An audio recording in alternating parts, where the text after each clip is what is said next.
So you were engaged in 2019? Yes. And when did you call it off?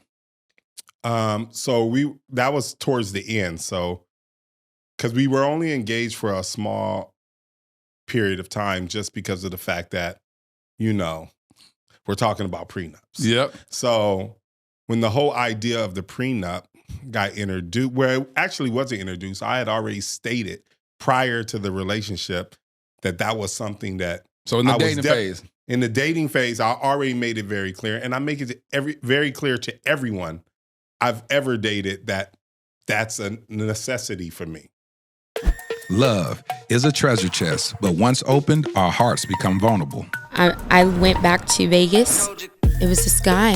He appeared as a friend. Sure enough, it led to infidelity. Alignment can't be ignored. We talked about certain topics as far as having kids. She didn't want to have kids. And that was one of the red flags. And I know you desire marriage. So I think it's best you move on with your life. Hold on, Lisa, what you do? I told him, okay. She didn't ask me why. I knew several other women's bodies better than I knew my own. I watched their videos of them having sex, so I would try to imitate that. No discussion is off limits. Dear Future Wifey Podcast brings healing. You inspire us to try God a little bit more. But through this platform, I have realized that it's possible. It's possible to love again. The conversations have really helped me to change my perspective on relationships. Season 7 is all about tough topics. I'm Laterras R. Whitfield, and welcome to the Dear Future Wifey Podcast. Welcome to the Dear Future Wifey Podcast. I'm your host, Laterras R. Whitfield. Listen, are you still shacking up with us? If you're still shacking up with us, can we get a commitment? Hit that subscription button and subscribe. Make sure you turn on your notification bell so you'll be notified about upcoming episodes. Listen, we're in season 7, tough topics. I mean, a lot of y'all been rocking with us. A lot of y'all been getting a little nervous when we've been talking about certain stuff. But that's what this podcast is about. It's about dealing with stuff that we don't want to deal with so we can learn about it we'll learn about it at the onset before it becomes an issue. And you can have an educated decision on who you decide to date, do life with, so we're not wasting our times with people that are not in alignment with us. And so we're going to keep deep diving into these conversations. Today's conversation, I've been wanting to have this conversation for a long time with somebody. And Faith Jenkins, shout out to you, Faith, for recommending today's guest. And we're going to talk about it. So without further ado, welcome to the Dear Future Wifey Podcast. My new homie, A.D Dolphin. What's up, King? Hey, how you doing? Man, listen. Man, we had a conversation the other day, and I said we should have just been recording that whole conversation because that was the podcast right there, huh? Well, I'm always going to be honest. So you're gonna be I'm sure honest. we can duplicate that and even make it even better. Okay. So today's conversation, we're going to call this Prenup or Prenope. Prenup or Prenope. I got a thumbs up by Rihanna. She says she likes that title. And so I've been wanting to have a conversation about prenuptial agreements because whether it's the man or the woman that has worked hard, earned their money, and due to the statistics of divorce, a lot of people like, hold on, listen, no, there's a 50-50 chance, and I don't want to gamble on marriage like that, so I want to make sure that I carve out what I brought to the table, and we going to make it do what it do on this. But what brings this conversation so on point is because you were engaged to someone. I was. When was that? I think 2019. So you were engaged in 2019? Yes. And when did you call it off?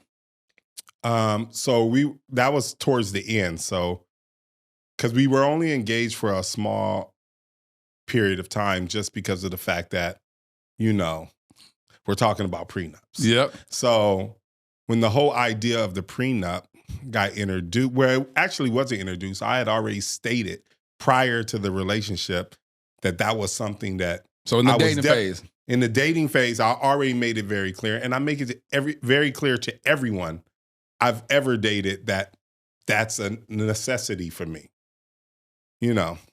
All right, so let's back up because people may not know who in the world you are and why is a prenup important to you. So we're going to back up. We just introduced what it's about. Who are you, AD? So I'm A.D Dolphin. I'm the owner of Dherbs. I'm the biggest. I sell more cleansings than anyone on the planet. I'm the biggest Black-owned herbal company on the planet. No one's bigger than me. I do well. Okay, no, we're gonna put context about it because well to certain people can be well different. So, what is the valuation of your company? My valuation of my company is 80 million plus. 80 million plus. Right. Very well. so you do very well. Yeah, I do very well. And so, how long did it take you to build this company? It took me. I started in 2004.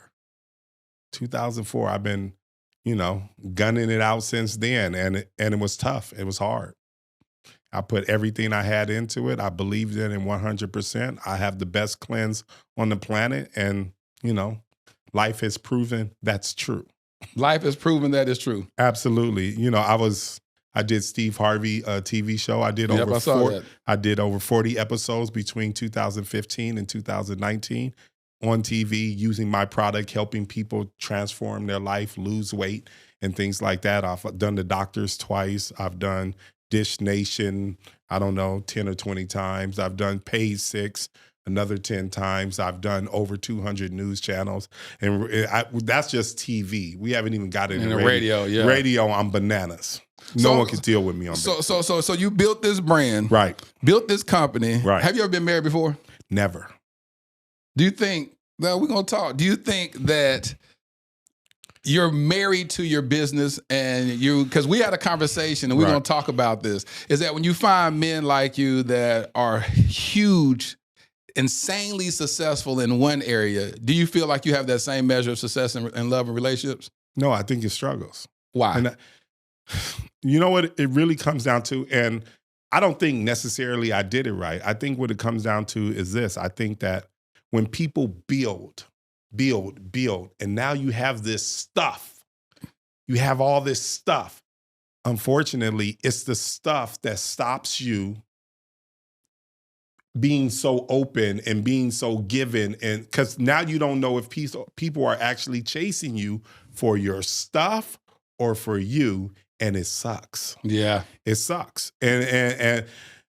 But like we said when we spoke on the phone, hey, I'm here now.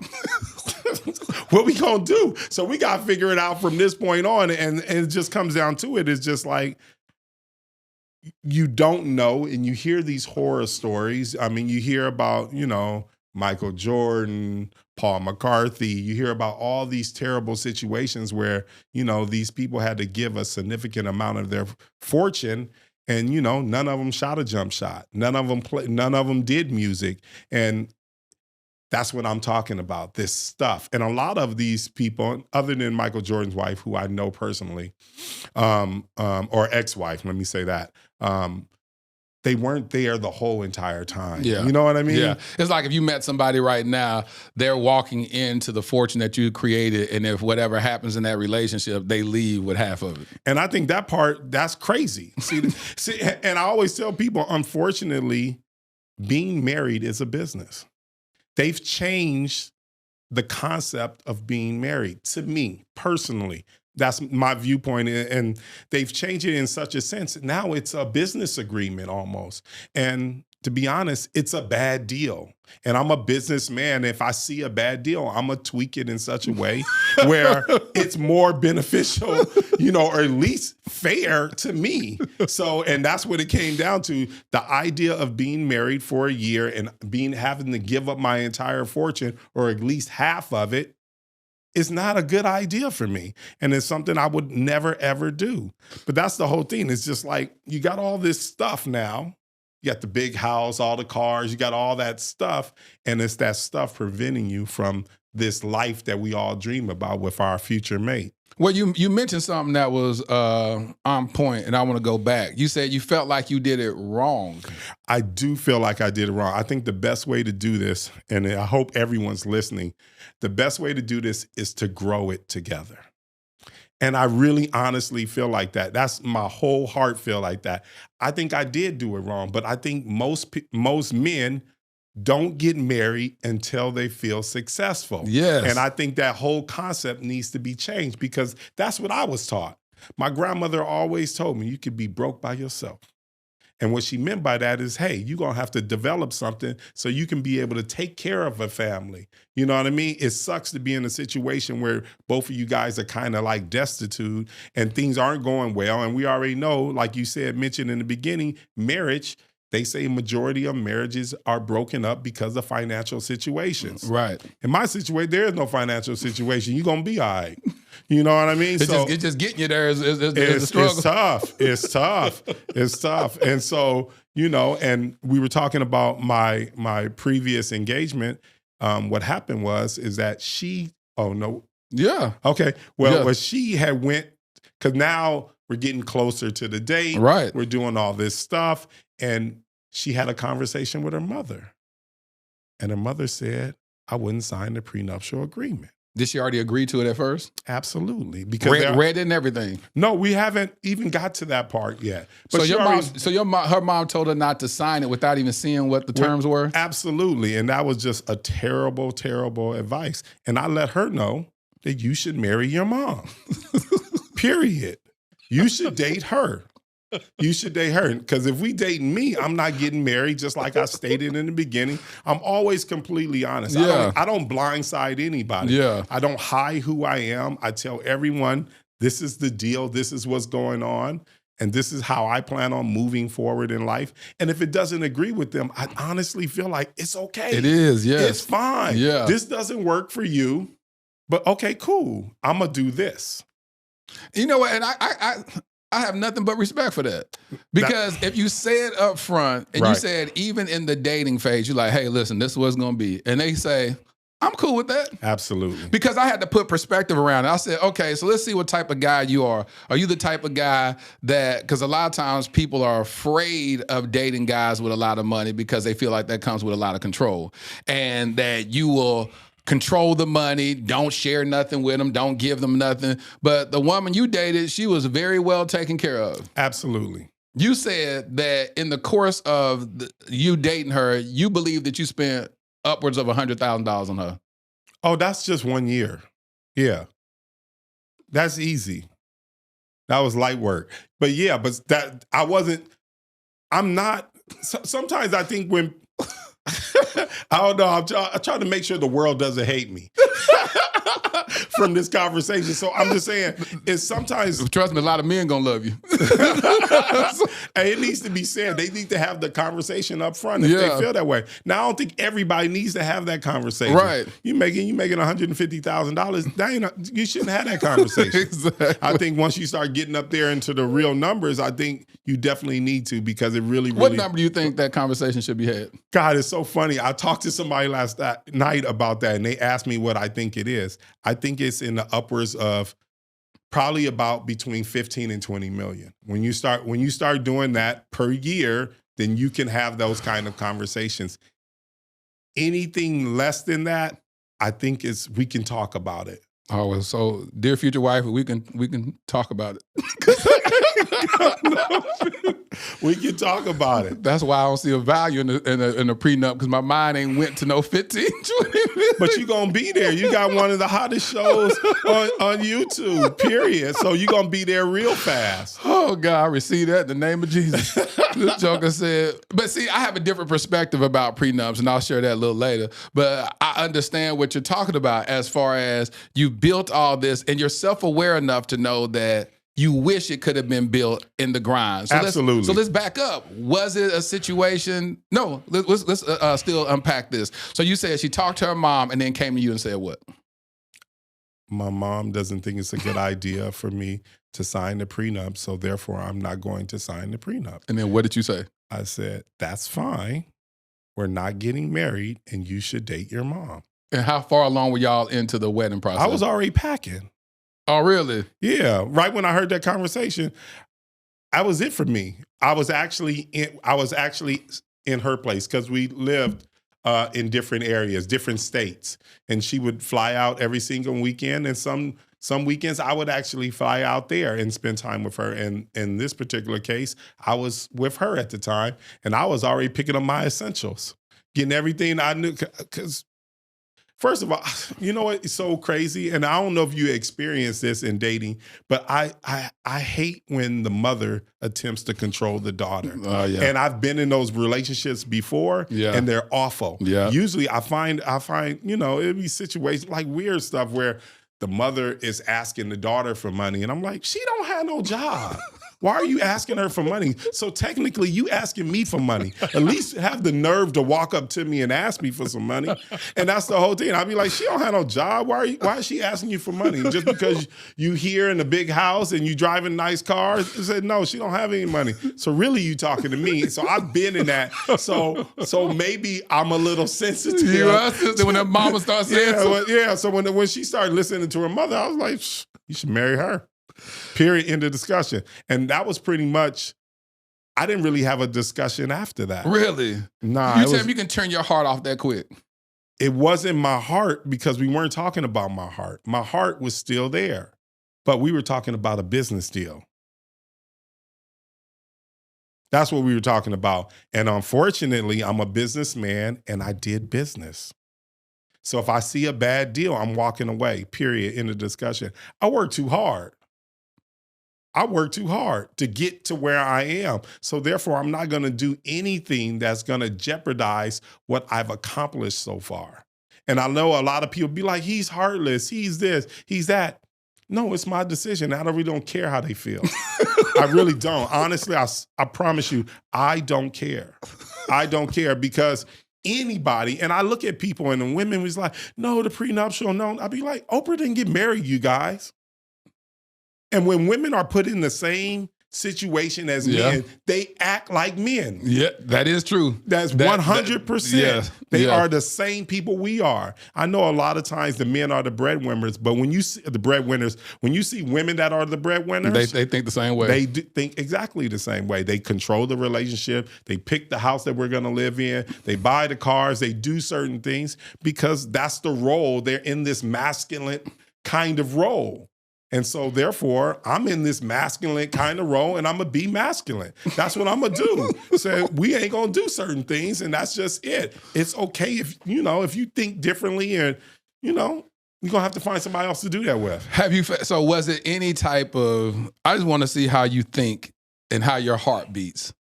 When that happened, was there any, because it sounds like it was cut and dry and it may have been just that, cut and dry, but wasn't any type of, trying to talk her through it, talk her out of it. No. I don't know. I'm not doing that because I don't want anyone to come back to me years later and resent you. Or at the divorce like I shouldn't have signed that. You know what? My heart wasn't really in it. I didn't really want to do that. I felt pressure. There's no pressure for me. There isn't. I'm just like, I'm cool. I'm cool because, like I said, and it's easy for me to do that is because I'm upfront and honest from the jump. That's good. From the jump. So you can't be mad at me. You can't be like, nah, you never told me. No, I told you. And so did she ever try to circle back around and say? She did try to, maybe in a slight way, not really huge because she knew who I was. And when she did circle back around, I was like, I don't know what we're talking about. Because you said that you're not interested in signing a prenuptial agreement. And I said, that's cool. I'm not interested in moving forward. And that's where I am. And that's never going to change. So we don't really have anything to talk about. And this is before you even drafted up one. I was like, that's even really poor on her mom's part. Yeah, at least look at the terms. I was like, let's find out what the terms are. Yeah. Because a prenuptial agreement, for people who don't know, I want you to educate. Here we go. It doesn't mean that you're going to get nothing. Yes. If you agree to get nothing, then you'll get nothing. Now, I think nothing is terrible. Yes. Especially, and to be honest, I think women have the toughest thing in the world. Because you got this thing where it's like, oh, I want to be successful and be a boss and all that other good stuff. And then this maternal thing that's I want to raise kids, I want to have a family. And for anyone giving up this for this should be compensated to some degree. Teach. And they should not be left destitute. Teach. That's ridiculous. Yes. But we should when you've taken half of what somebody's earned for the last 20 years, that's not fair.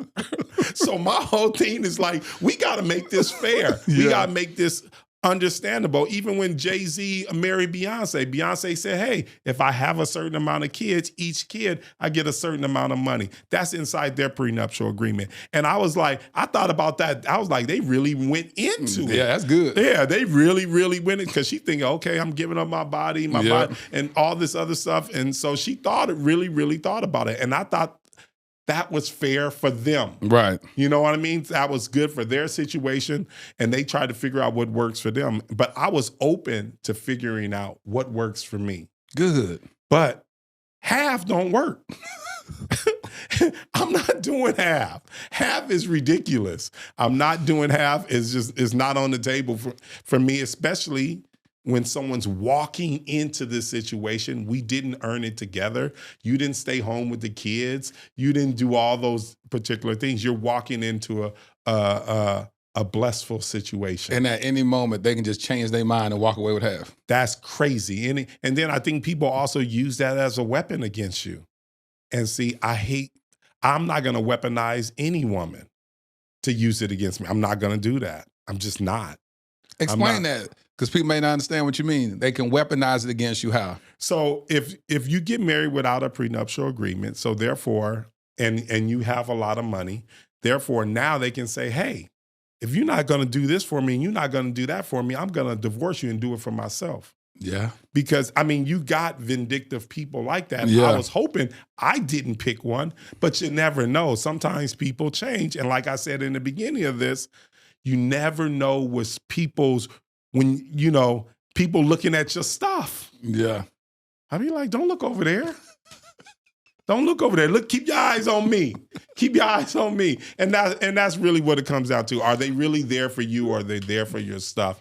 And sometimes you get guys in these unfortunate situations where, they don't really know what's going on with the other person, and they get used and abused in that way, and that's crazy to me. Did you ever question that before she ever decided not to sign it? Was that ever brought into question? No.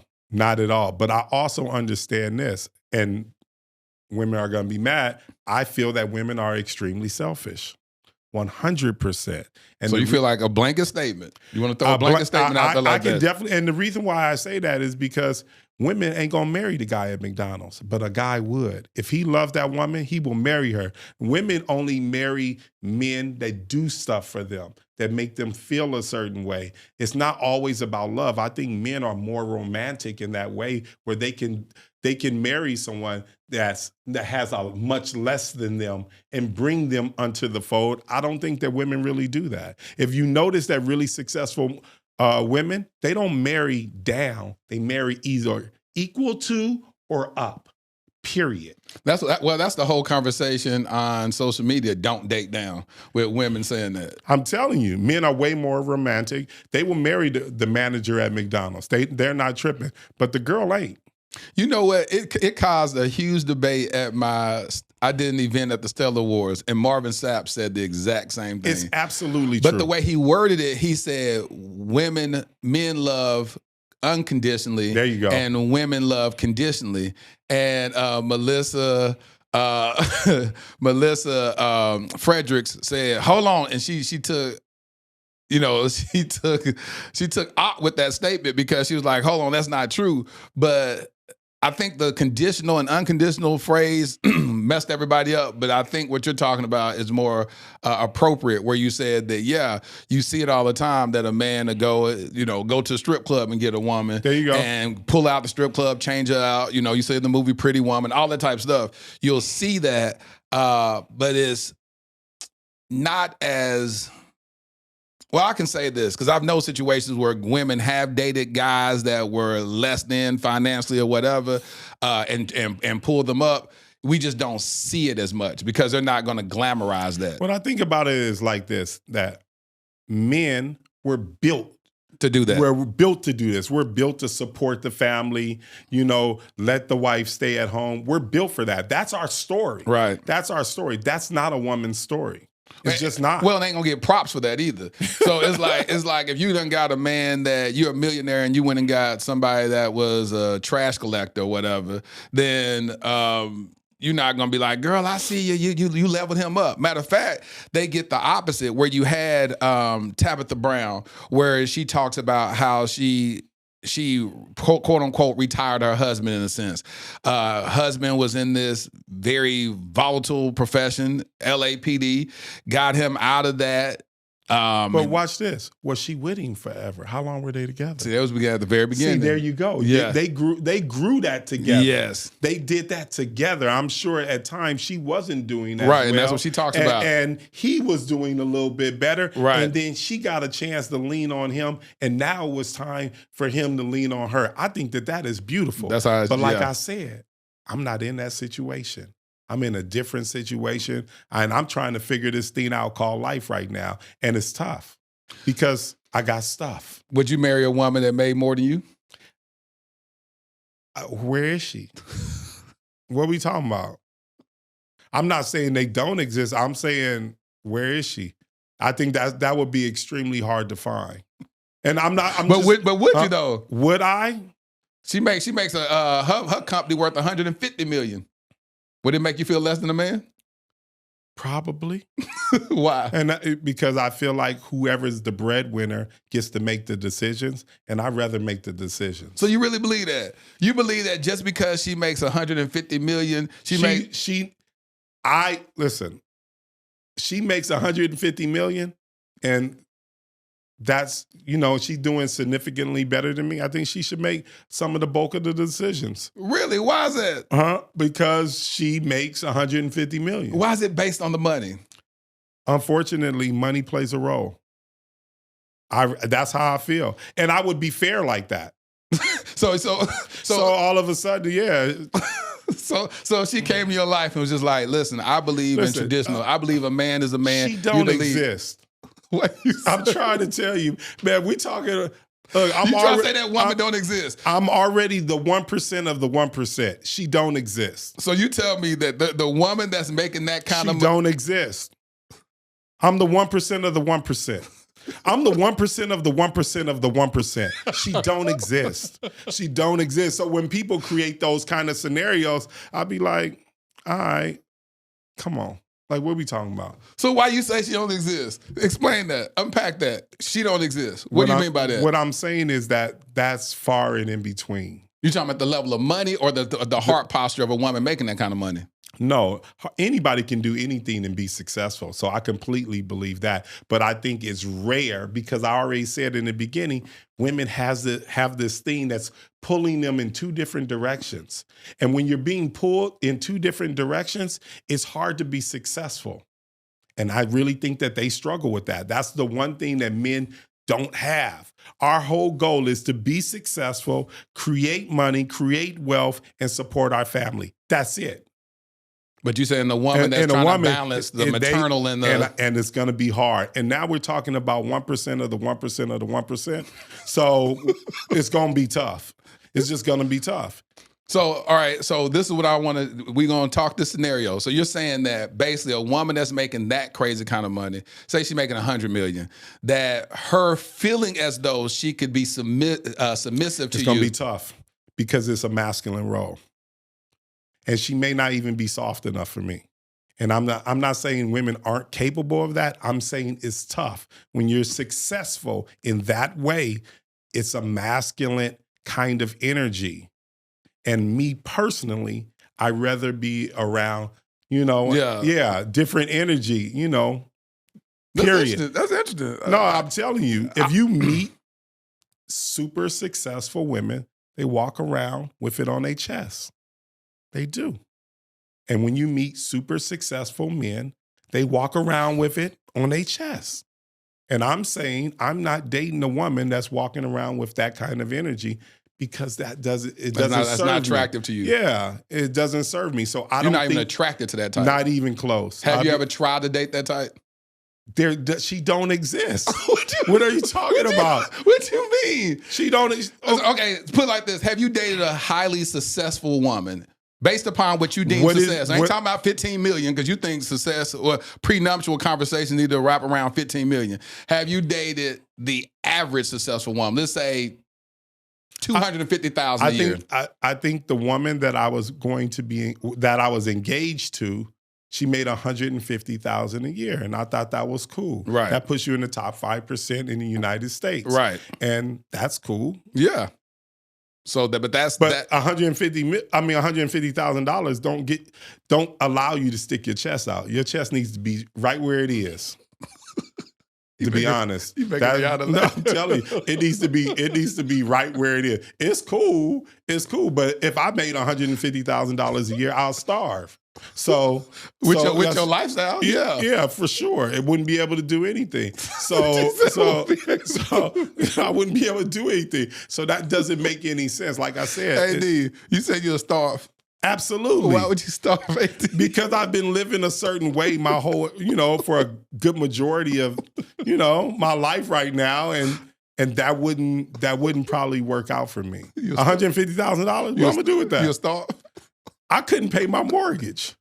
You just have to move. Is what you have to do. You got to downsize. That would be a good experiment to do with your AD. Is to get you living on $150,000 a year. Just spend it for 1 year. Just go move to another place. They'll see me complaining every day. It's like, what am I supposed to do?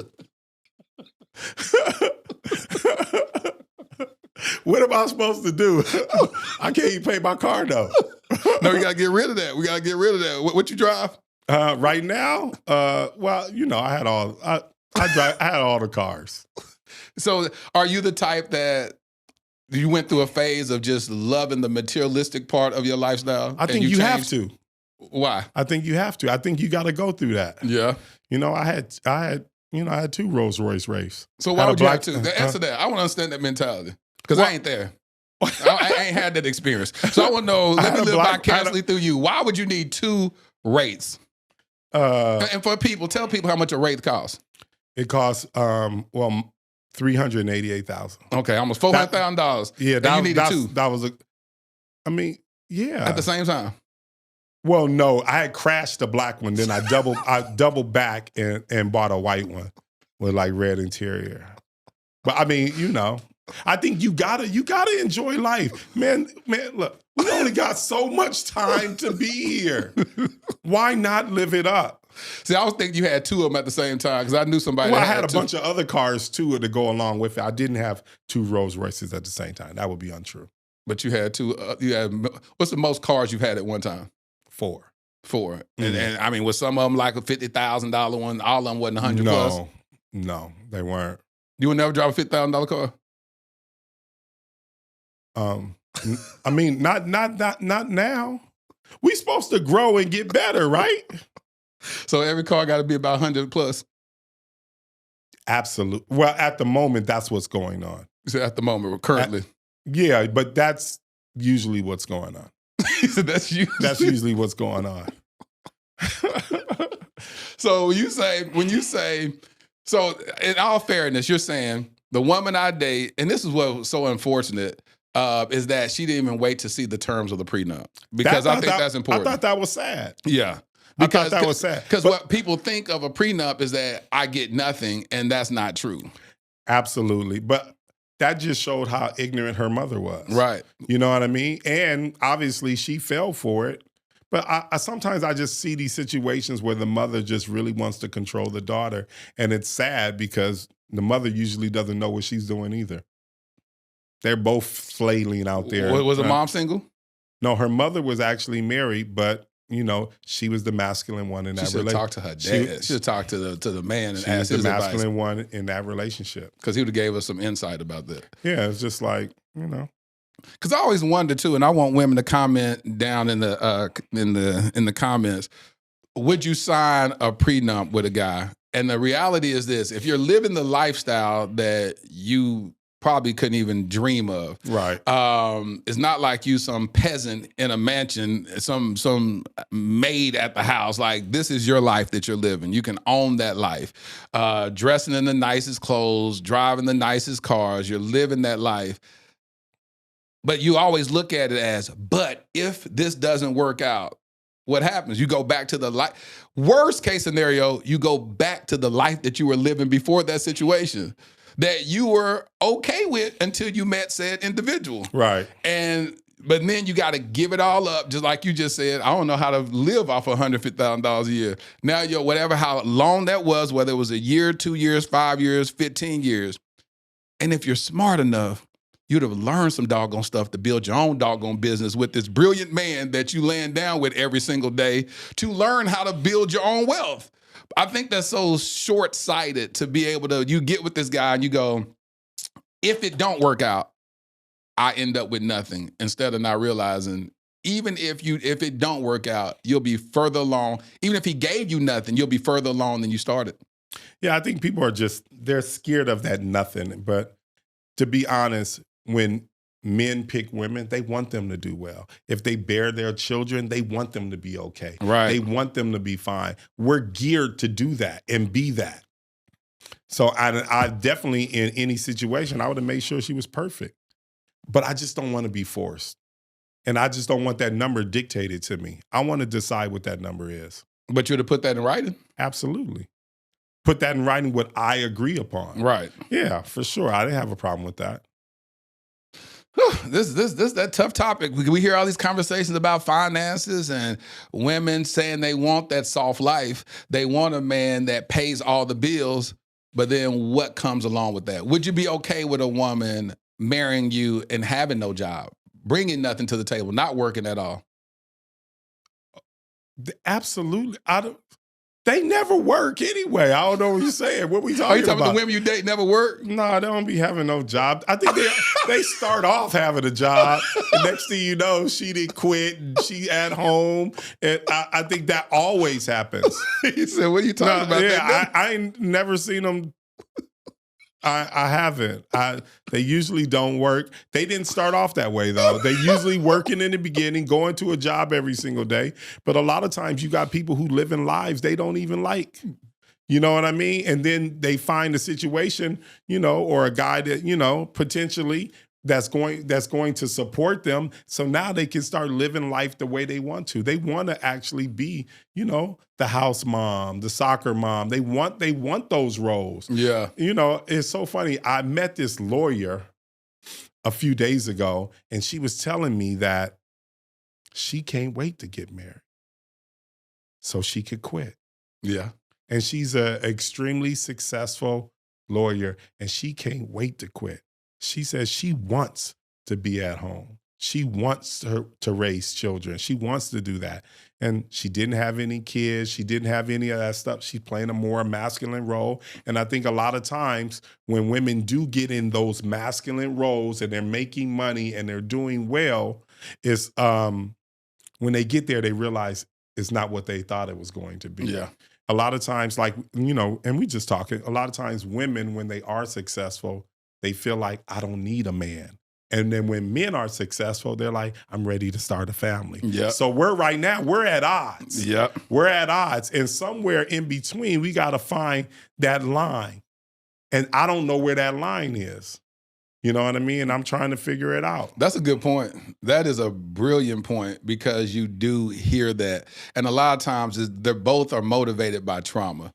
It's both motivated. You get a woman that says, I'm about to, because she may have been in a situation where a man was financially abusive, or she watched her mom struggle and watch her mom stay in a relationship with her dad or another man far too long because the wife, her mom didn't have much, didn't have a job. So she said, no, when I get my money, I'm finna work so I don't ever need a man. And that need is predicated on the abuse that she watched handed down to her mom from a guy. So then she's motivated by that to become highly successful. And then you hear songs like I Can Do Bad All By Myself. You have all these songs that said that, Miss Independent, all this stuff. And so you get these women that motivate and they get all this and they look back and they go, I got this beautiful house.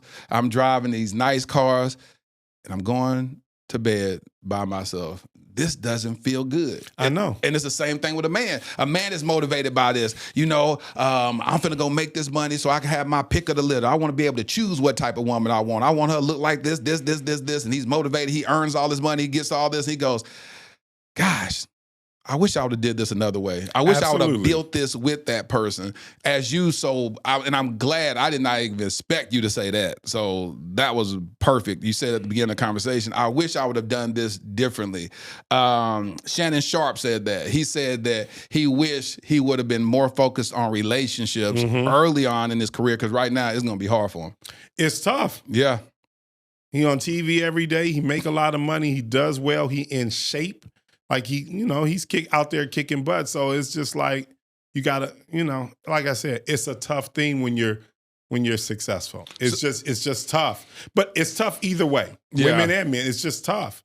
And like I said, that whole thing about stuff prevents us from coming together. I still don't believe you'll find it hard to find a woman that's willing, that meets the things that you feel are in alignment with you. Because I know it's you finna have a whole problem in your DMs anyway. After this interview dropped, they're like, I'll sign a prenup. Put me in, coach, I'll sign one. You know what I'm saying? And so, but still in your mindset, that's still not the answer. You want somebody to genuinely love you for you.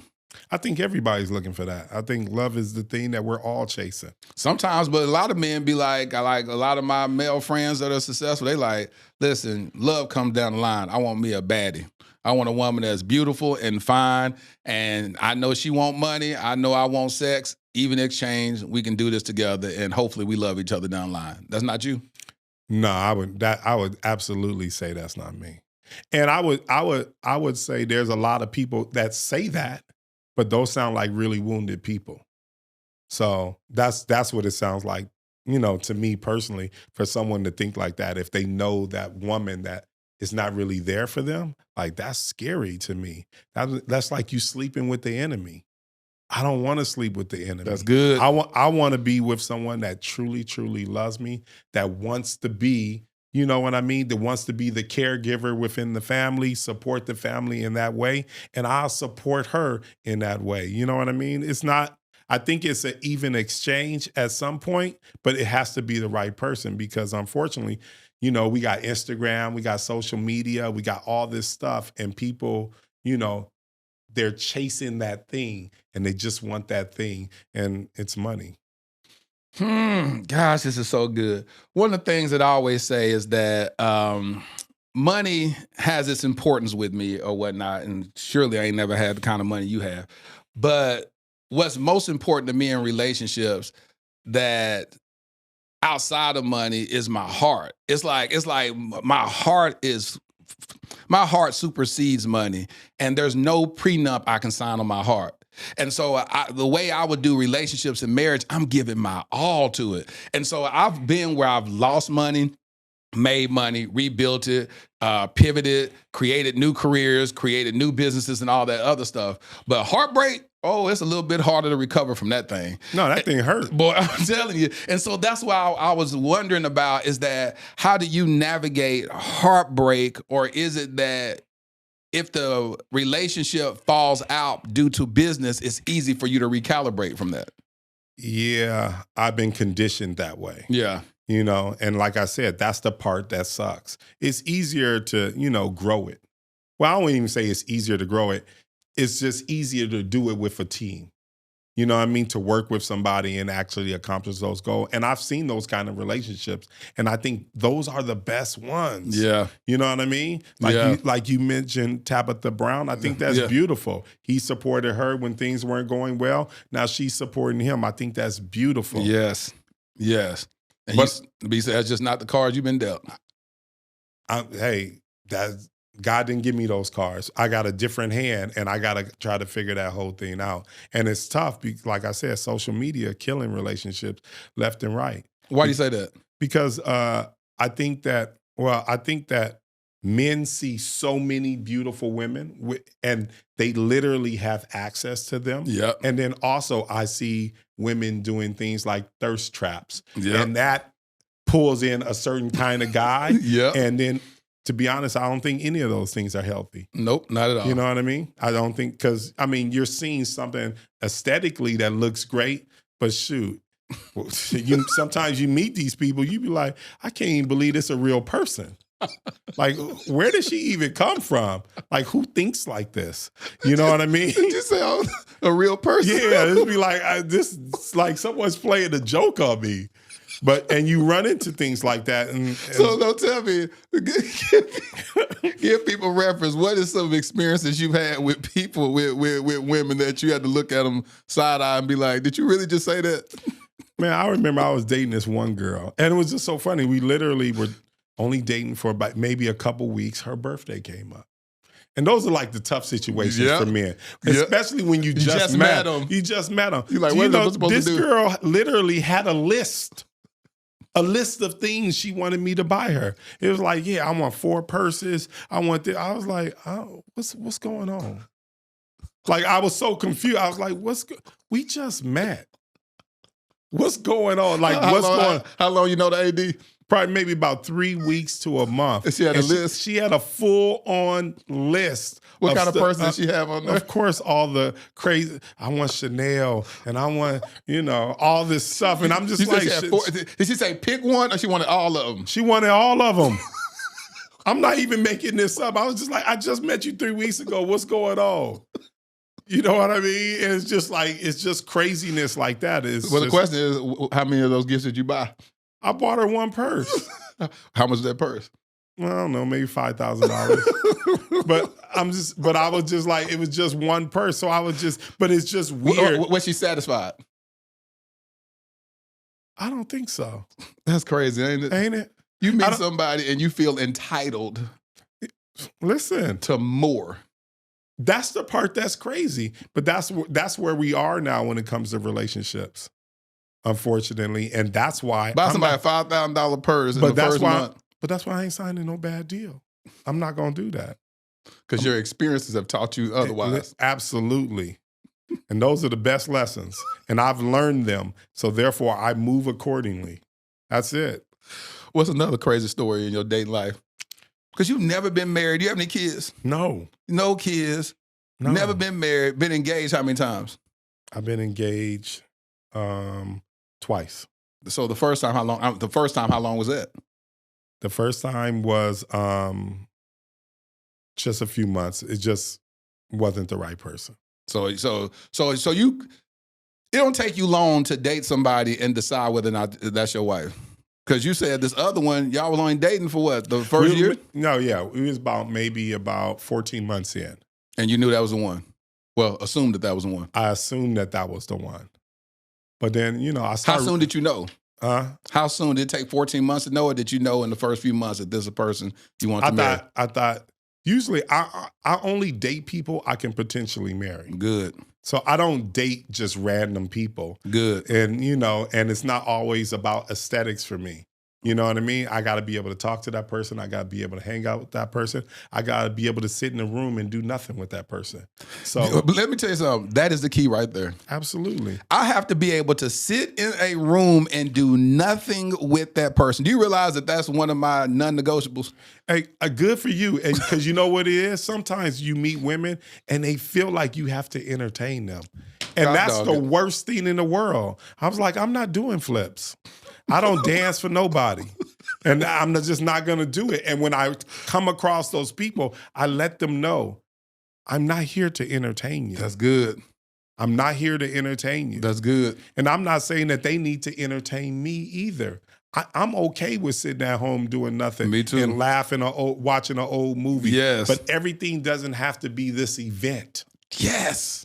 Doesn't have to be this event. And when people are chasing those events, then I automatically know that's not my person. And when the events are gone, when the fireworks are over, you don't know if that person's going to get bored and decide to leave. There you go. When they get the chance to settle in real life, when they're no longer going to the big events. I don't know how my life goes. I may be on a red carpet at one day and the next day I'm just sitting at home picking out furniture for my house. You'd be like, this is boring. Can't you pay somebody to do that? No, I like doing this. This is fun for me. Right. So now what you looking at now? You know what I'm saying? It's like, well, dang, this is like those simple things is what I want to find peace in. Absolutely. Having to entertain is awful. Yeah. It's awful. Now, every now and then, okay, cool. Let's go have fun. But when you're spending time with somebody every single day, You can't do it. You can't be performing every day. Yeah, it'll just be like, I got to be off sometime. When does this job end? And so, how long did it last with the $5,000 purse girl? Oh, she didn't make it. How long? Maybe about 3 months. That's longer than I would expect. 3 months. I was just like, I'm cool. But that was a conversation too. I was like, I'm cool. That's how you ended it. I cool. was like, I'm cool. I was like, it doesn't work for me. It doesn't work for me. I try. I just be like, I tried. I was like, it's cool. But see, I'm the person that's not mad afterwards either. It shouldn't be. I'm extremely happy. I'm be like, hey, we gave it a go. We gave it a go. Hey, this doesn't work for me. And it's funny because usually if it doesn't work for you, it's no way in the world the other person is having a great time. They not. They upset too. They not happy too. They just didn't say it first. And unfortunately, in me, I just be like, I say it first. Have you ever had a woman break up with you? Heartbreak. Come on, let's go back to heartbreak. Okay. Yeah. When I was 12. Yeah. I mean, what effects did that have on you, AD, at 12 years old? Man, when it was traumatic. It was traumatic. I think, I mean, at this point, and I'm not even trying to brag or boast. Yeah, you're just talking facts. I'm 6'4", I'm 200-something pounds. I do well in life. I drive Rolls Royces. You know what I mean? When I'm at that point where I'm looking towards a family. So I'll just be like, it don't happen that often. Yeah. It don't happen that often. Do you have an age range you date? Absolutely. What's the youngest? And the youngest is probably between 25 and 32. That's my range. And the reason being is you because— want kids. There you go. Yeah. There you go. I just want one. Yep. And that's what I'm doing. Yep. So I definitely date intentionally. If I'm dating you, I've already made up in my mind, or I could see a future with that person. Good. I don't date just for fun. Yeah. I'm not dating for fun. Maybe the first 2 or 3 dates is for fun because I'm trying to figure out who you are, but I don't continuously date that person if I don't see a future with them. That's good. Yeah. That's good. You said you date intentionally. Absolutely, 100%. And are you in the stage of your life and career where you have the luxury of time? Because I don't know how you run your business, how many employees you got. Do you have free time to date? Absolutely. When you run your business and, you started it from the ground up, you have people that help you now. Yeah. It ain't just me back there. I got 20-something employees. Yeah. So I don't necessarily need to be there every day. I am there every day, but I could take a day off just like anybody else. For me personally, when I go home, I'm home. Yeah. I'm home. I'm not still at work at home. Right when I hit that door, work shuts off. It's off. I'll see y'all in the morning. That's good. That's a good thing to say, because a lot of times women may feel like dating somebody, a high net worth individual like that, they be like, he ain't gonna have no time for me. They just assume it. He don't like you. That's what's going on. That's the biggest mistake there. He's so busy. No, he don't like you. He don't like you. When somebody likes somebody, they find the time. Period. AD, you done broke up some relationships just now. You don't like you. You done broke up relationships. Quit saying that, AD. You're hurting feelings right now. You stepping on toes. You done broke up relationships because he been using that excuse for the longest. Man, they try to use it. I just be sitting, I be like, I do better than him. What are you talking about? He busy. He can't be busy. He can't be busy. I have friends that are girls, and I'll be like, he ain't that busy. She be like, aren't you busy? I'll be like, no, I ain't that busy. I'm not, And if you traveling and you do a lot of traveling, you bring the person with you. It stopped. You getting people in trouble. Hey, I'm telling you. But he done made the excuse that I can't travel with you. You know what I'm saying? I'm working, ain't gonna have time. AD, stop. You getting people in trouble. He don't like you. He don't like you. He don't like you like that. You know what I mean? The person that, I've dated in the past, if they wanted to travel, they travel. I'd be like, wherever, honestly, in my heart, I feel like wherever I go, you can always go. You don't even have to ask me. If we dating, I'd be like, oh yeah, I'm about to go over here and do this. You'd be like, oh, can I come? Absolutely, let's go. I don't have like all the secret and all that stuff. I ain't got time for that. We ain't gonna get to no kids that way. We ain't gonna jump over the broom that way. We just not gonna do that. So usually, if I'm in a relationship with you, I'm in a relationship with you. Yeah, full access. Hey, I'm not tripping. I'll be like, yeah, I gotta go to New York. You coming? What's up? You know what I mean? And that's why we were talking about, do a lot of them work? Like I said, they start off working. They don't end up working. And so usually they're traveling with me doing other stuff. But I always try to make it so I always try to ask the person that I'm dating, like, what are your goals? Yeah, that's good. What do you want to accomplish? Because I don't want to just be the only successful person in the relationship, living my dream. I want you to be able to live your dream. What does that look like for you? There it is, AD. Yeah, what does that look like for you? So like I said, I'm open. Just like prenuptial agreements, they need to be open. And it doesn't mean that you get nothing. It doesn't mean that you get nothing. That's crazy. And that's the key point, because again, we hear prenup and we automatically feel like that. But you said any good man, when the relationship is over, you should want to be able to take care of that woman. You know, to some degree, you just said not half. You said it's just not half. That answer ain't half. It's just not half. That's the whole. It's just not half. He said but the answer is a real man will make sure the woman that has his kid, they gonna make sure she okay. And for women, they need to make sure they picking a real man, because men do the asking, but women do the accepting. So therefore, if you got somebody that you don't trust, that will feel like they do the right thing and they really truly support you, you shouldn't be dating that guy. Because the moment I get a glimpse that you not really hear from me, I'm over it. AD, you done spoke a whole sermon right there, boy. You just jumped right on the word accountability.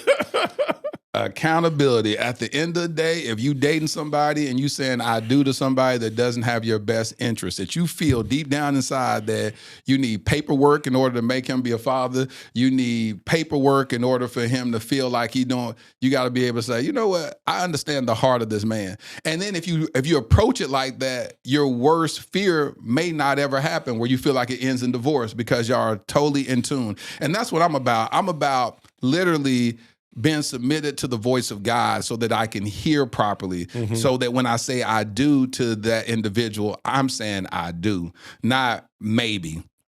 Conditionally, if this happens, and I'll say, you know what, God, I believe that I heard you so clearly, and I'm the type that I try to shake up the relationship as soon as possible. I want to try to destroy that thing at the very beginning.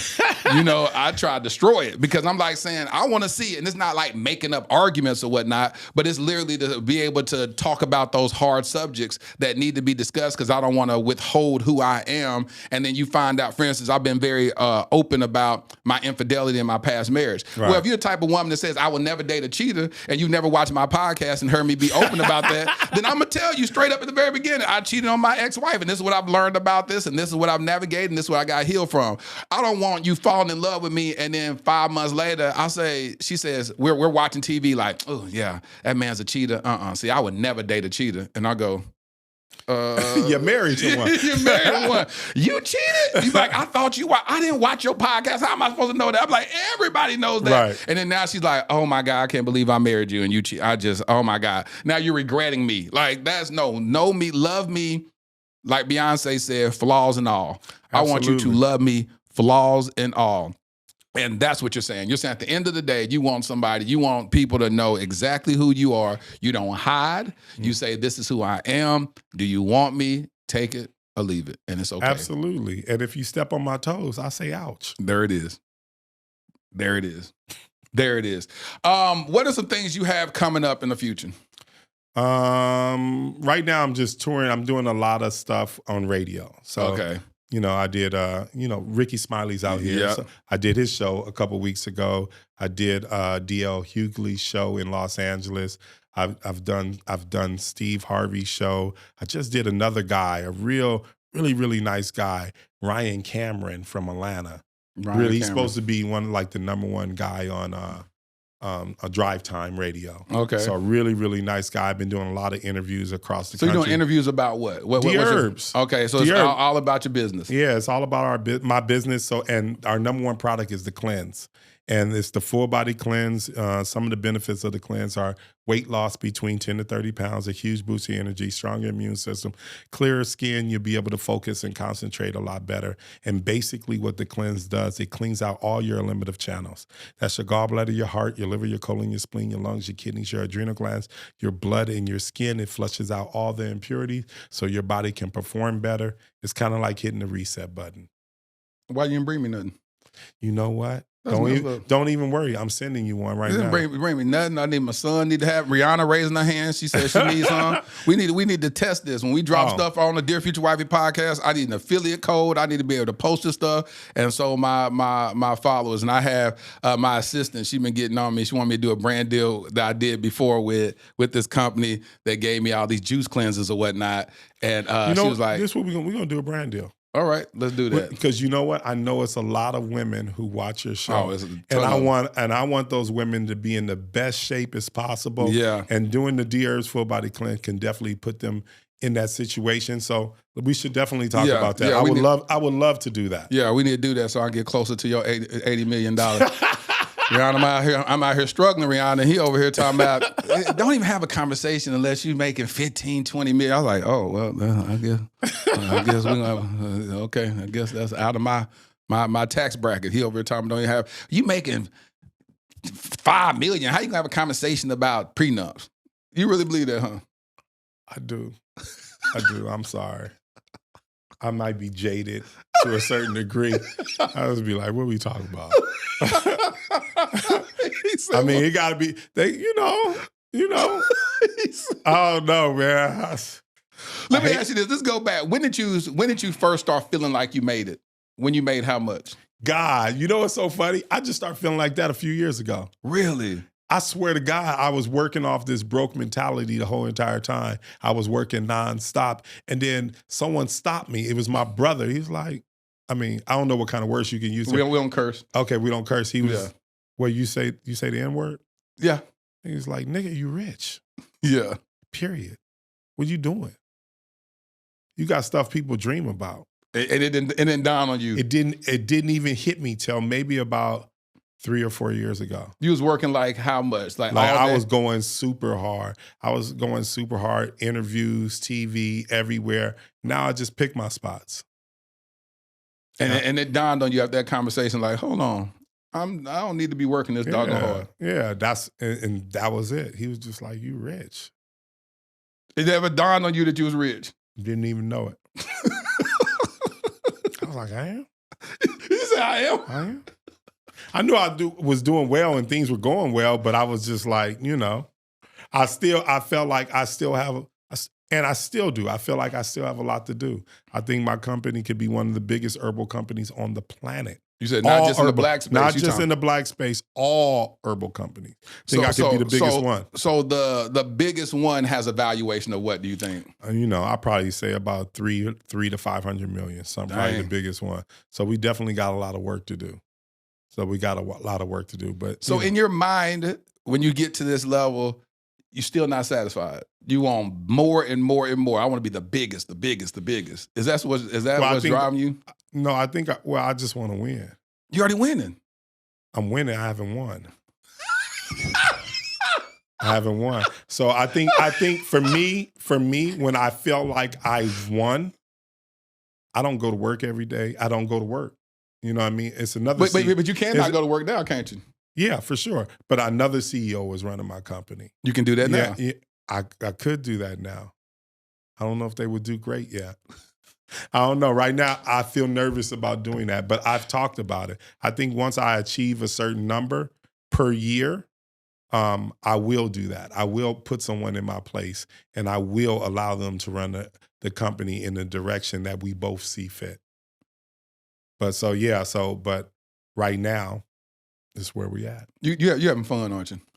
Man, this is why I tell everybody, life is beautiful. It is. Life is especially when you're doing something that you really, really want to do. Yes. And I always tell people, it's gold at the end of the rainbow. I'm here to tell you it's 100% true, because there's no way I should have been able to pull off what I've pulled off under the situation I was under. Let's back up. I want to hear that before we conclude. What was your upbringing like? I was poor. I lived in a 1-bedroom apartment off of Crenshaw and Slauson with 5 people, my mother and 4 siblings. 1-bedroom apartment. I wasn't supposed to make it. I played basketball. Basketball got me out of my situation. And then from basketball, I went and played basketball overseas in Australia. And that didn't really go that well for me. And then I came back home and I said, man, I need to figure this thing out. I was always a business major. So therefore I went back to school. It's funny because when I went back to school, I went to Cal State Northridge, took out a student loan, $3,000, quit school the very day I got the money.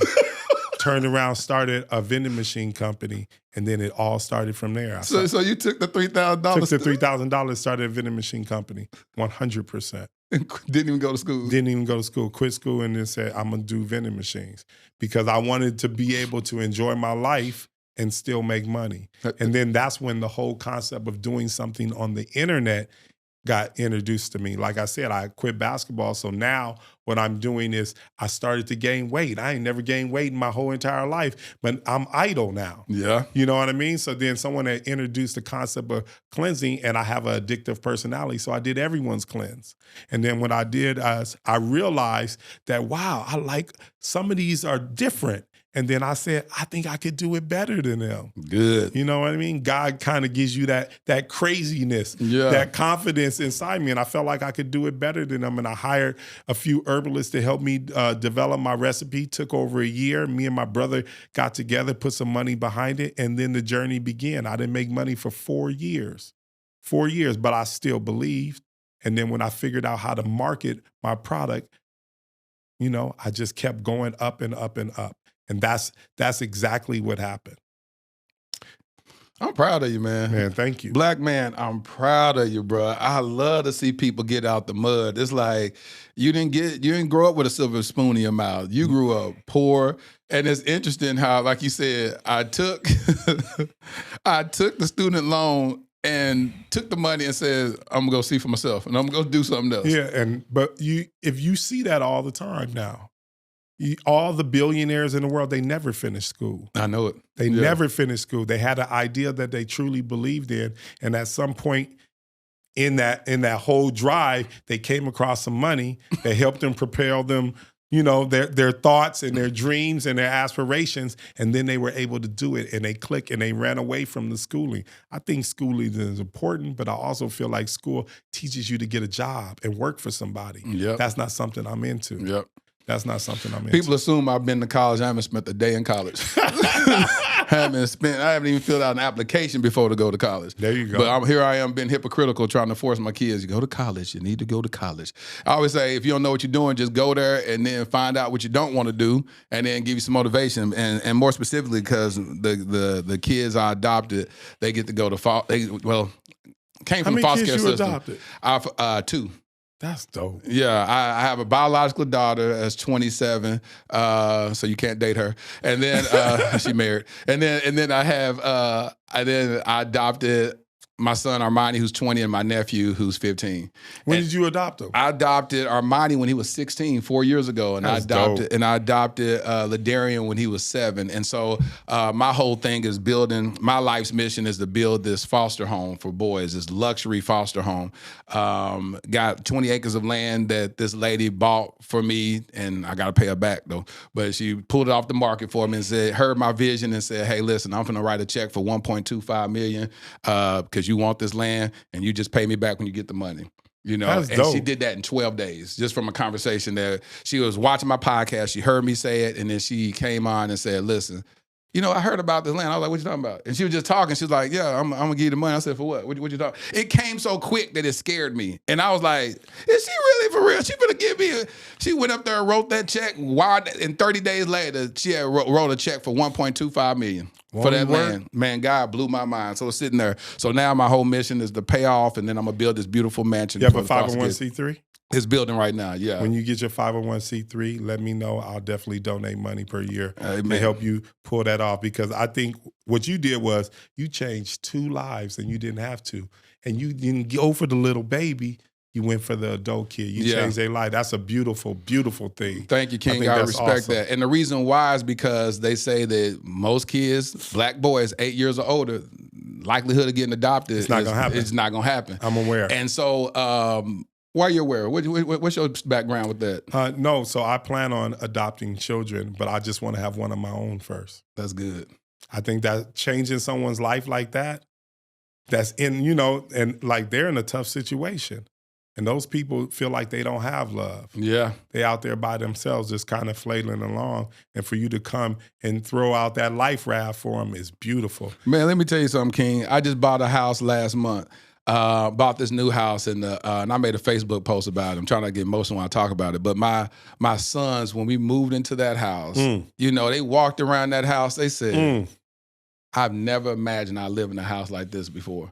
And I'm sitting there and I'm like, to be honest with you, I didn't either. I didn't think I would. I grew up poor. I grew up struggling like a bug. And so they were looking around and they were just like, wow. And I was like crying. Oh boy, he was walking around Armani. Like I said, I've only had him for 4 years, but he was in foster care for 5.5 years. You know what I'm saying? And he's been through some stuff, living on the street, mama in crack houses, all that type of stuff. And so he was walking around. He was like, he kept pinching himself. And it was funny. He jumped up because I got them these real nice beds. I said, I'm sparing no expenses on allowing y'all to experience what it's like. I said, y'all sitting on Tempur-Pedic pillows, that's $100 pillows. You know what I'm saying? Just a cushion. I said, I want you to experience what this feels like because you deserve it all.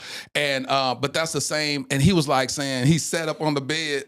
And he said, I feel like God. I sit up high and I look low. And he looked on the side of the thing. He said, I'm up high, but I look low. It was hilarious. But that whole experience that I want to give for these boys in foster care, that all these black boys that get overlooked, all these black boys that grow up feeling like no one came for them, and now they're trying to figure out life in this world.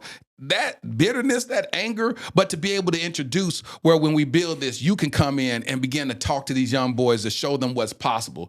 Once they see that and go, hold on, this man did what? This man is also helping support this thing, and he did what? I've never thought about getting into herbs. I've never thought about getting into these other things. All I thought about was be a basketball player, be a football player, be an athlete, or be a rapper, or whatnot. We give our young kings an opportunity to see life outside of just the normal stuff. And so, yeah, I'm gonna need you. Thank you, King, for that. So, definitely. Yeah. Steve does the same thing. Yeah, that meant. Do you ever did you work on that? I've been to the camp. You should definitely go. They called me last year and asked me to come. They was like, hey, his daughter reached out to me, and she was like, because they were going to actually come and start sponsoring my boy's home, but then he ended up getting his own acreage and doing it on his own.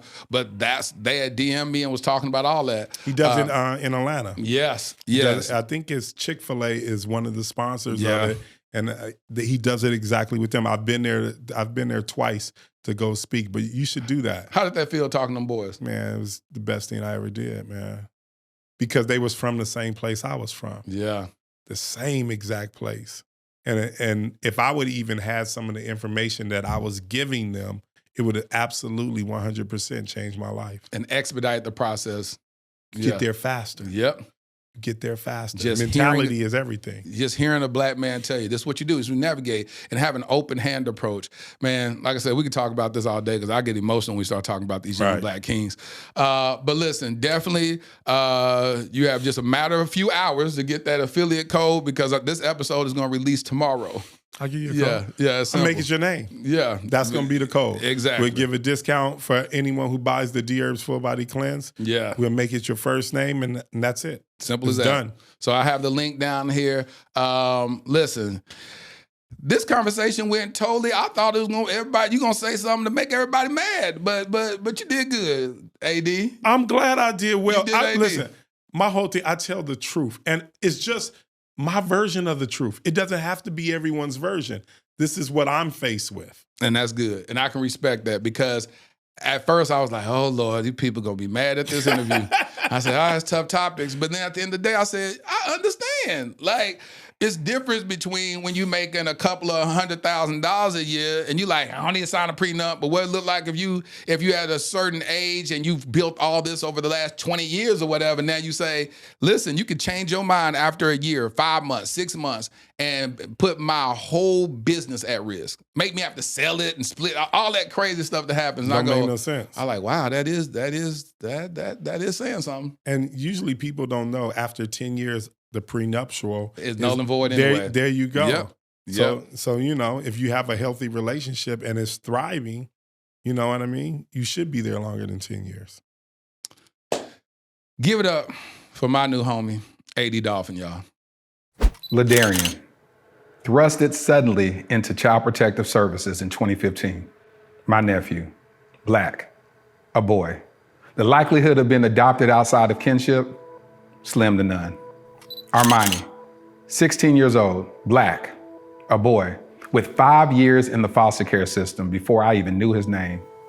The likelihood of ever being adopted, yep, you guessed it, slim to none. While Ladarian and Armani were trying to survive and barely thrive in an overpopulated and underfunded foster care system, I was living my own life, doing well professionally. Having been a single father with a daughter who at that point was doing well in college, it was my time to live my life, right? Wrong. I felt unsettled, tireless, agitated. There are just too many of our Black children stuck in ambiguity and in the limbo of the foster care system. In 2017, I legally adopted my nephew, Ladarian. Fast forward to 2019, I had no ties to this other young king, but I felt God instructed me to adopt him also, and I obeyed. Starting over with parenting should have been enough, right? Working with various foster care and adoption agencies to help bring awareness to the countless young Black kings in the foster care system should have decreased my agitation, right? Joining the board of directors of Advantage Adoption, an organization that helps find permanent adoptive homes for children in foster care, should have led to some type of resolve, right? No, not at all. None of it felt like I had done enough. I now realize that every one of those experiences was laying the fundamental foundation for my life's mission, Kingdom Royale. Kingdom Royale will be a luxury, state-of-the-art home for foster boys. Our first location will be in the Dallas-Fort Worth Metroplex. We will utilize the whole person approach that instills identity, empowers them to advocate for themselves, and enlightens them regarding new perspectives and limitless options that they thought were impossible. Though the young kings will attend the local public schools that are in proximity to Kingdom Royale, our at-home curriculum will broaden their worldview through participating in the arts, attending various cultural events, learning about and engaging in multifaceted discussions about current events and even relevant historical context, introducing them to gardening and landscaping and even caring for our animals on our farm and on-site stables. We just launched our Startup Capital campaign with the goal of raising $2.8 million. Now, why $2.8 million? Well, in 2017, I created a web series in which I performed random acts of kindness for targeting the homeless community. One of the most notable successes was that one of the videos went viral, garnering 28 million views. However, one of my biggest regrets is that I didn't raise a single dollar to help in implementing a more sustainable plan for the homeless community. So throughout the years, with much remorse, I reflected on not maximizing that moment. I knew if at that time, just 10% of the viewers donated $1, we would have raised at least $2.8 million that could have really established long-term support for the homeless community, or at least started a long-term initiative to do so. This is my do-over. This is our new beginning. Together, we can attack this at the root by specifically helping our homeless Black boys who are already disproportionately represented in the American foster care system. I'm Laterras R. Whitfield. I've been nominated for 3 regional Emmys documenting my work with the homeless as well as my personal adoption journey. Despite those accolades, the greatest award for me is truly providing the infrastructure for a transformed life. Visit kingdomroyale.com for more details. Crown a king and make a donation today.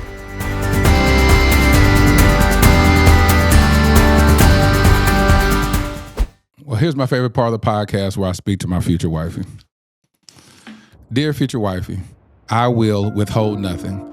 I will be fully present, mind, body, soul, and finances. You will have a full access pass not only to my personal affairs, but also into my heart. We will build legacy. You are the missing component to fully execute the next mission of my life. You will bring so much to the table. I don't care how much or little money you have. When I say you will bring so much to the table, I'm referring to all the intangibles, the soft skills you possess, the peace, the safety, the wisdom, the joy, the help, the encouragement, the love, the respect, the care, the comfort, the spiritual insight, the spiritual fortitude, the anointing, the covering. I need everything you are to help me become everything I'll be.